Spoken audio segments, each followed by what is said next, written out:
China dikabarkan tengah mempertimbangkan pelarangan terhadap seluruh film asal Amerika Serikat sebagai respons atas kebijakan Presiden Donald Trump yang menaikkan tarif impor terhadap negara tersebut.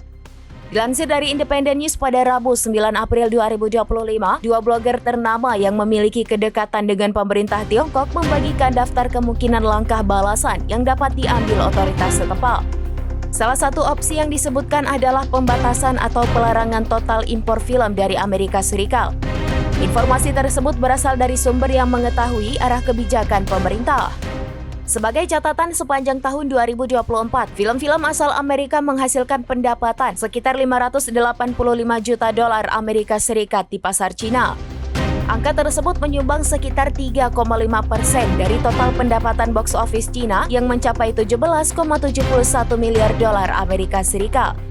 Sebagian besar pendapatan itu berasal dari kesuksesan Godzilla x Kong: The New Empire yang berhasil meraup 132 juta dolar Amerika Serikat di negeri tirai bambu. Sementara itu, total pendapatan box office domestik Amerika Serikat dan Kanada selama periode yang sama tercatat sebesar 8,56 miliar dolar Amerika Serikat. Sebelumnya, Gedung Putih mengkonfirmasi bahwa mulai keesokan harinya, China akan dikenakan tarif impor sebesar 104%. Kebijakan ini diberlakukan menyusul kegagalan China dalam mencabut tarif balasan atas barang-barang asal Amerika Serikat.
Download Tribun X sekarang, menghadirkan lokal menjadi Indonesia.